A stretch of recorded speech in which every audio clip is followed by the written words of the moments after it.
Mes frères et sœurs en Jésus, la grâce, la paix, la miséricorde nous sont donnés de la part de Dieu le Père et de Jésus-Christ, son Fils, notre Sauveur. Amen. Pour notre méditation de ce jour, nous allons lire dans l'Épître de Paul aux Romains au chapitre 10, le verset 9. Avant la lecture, nous chantons le 475, Tout joyeux, bénissons le Seigneur. Tout joyeux, bénissons le Seigneur. Chantons et célébrons ses louanges, adorons avec foi le Sauveur.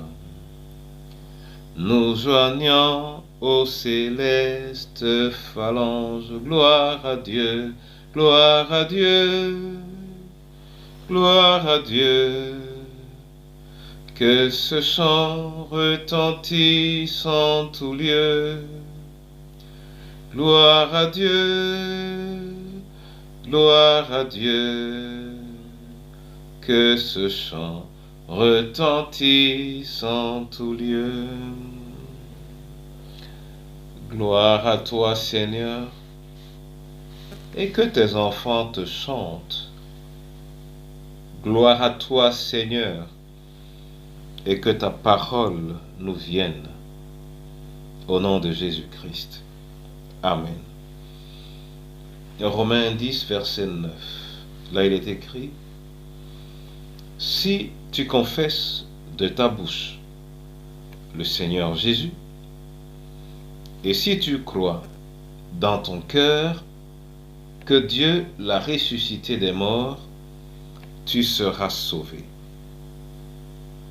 Amen. Bien-aimés frères et sœurs en Jésus, dans ce verset, il est question du salut. Mais qu'y a-t-il pour être sauvé? Que faut-il? Et là, le verset dit, si tu confesses de ta bouche le Seigneur Jésus, et on y ajoutera, et si tu crois dans ton cœur que Dieu l'a ressuscité des morts. Bien-aimés, il y a donc la confession, mais également la foi. Mais la foi doit d'ailleurs précéder la confession. Car qu'est-ce que c'est que confesser de la bouche? C'est avouer ce qu'il est pour vous. Et si on y fait intervenir le cœur, il s'agit d'avouer, c'est-à-dire de dire en toute vérité.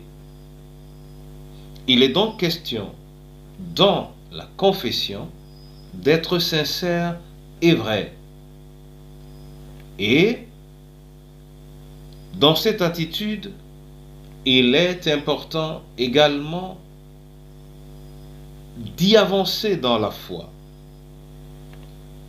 Pour aujourd'hui donc, gardons l'importance de la confession et l'importance surtout de confesser Jésus. Toi et moi, nous sommes appelés à confesser Jésus. Maintenant, comment confessons-nous Jésus? Ici, il nous est demandé de le confesser comme Seigneur et comme ressuscité. Avec toi donc, comment confesses-tu Jésus? Mais il faut garder dans nos cœurs que ce que nous disons de Jésus, ce que nous confessons de Jésus, détermine notre identité chrétienne, mais surtout définit notre espérance et nos attentes en Jésus-Christ. Et c'est à travers cela, à travers notre manière de confesser Christ, que nous pouvons également nous préparer à une certaine manifestation de Christ dans notre vie. Que cette parole soit bénie Au nom du Père, du Fils et du Saint-Esprit. Amen.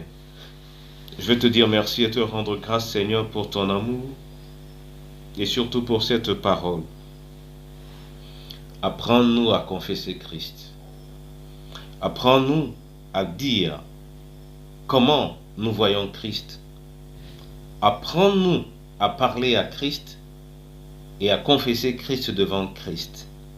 Apprends-nous, Seigneur, à le faire de manière continuelle et de manière renouvelée, afin que cela ne parte jamais de nous et que cela fonde non seulement notre foi, mais également notre témoignage au nom de Jésus-Christ. Père éternel, entre tes mains, les veufs et orphelins, prisonniers, les malades, entre tes mains nos différentes familles. Je veux particulièrement, au Dieu Tout-Puissant, te remettre notre pays du monde, dans cette période délicate de la vie de tout ce monde que tu as créé.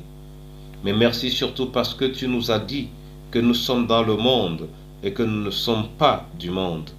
Donne-nous de savoir user de ce privilège et particulièrement à ton Église. Oui, Seigneur, ton Église, que dans sa réalité la plus intime, cela soit effectif au nom de Jésus-Christ. Amen.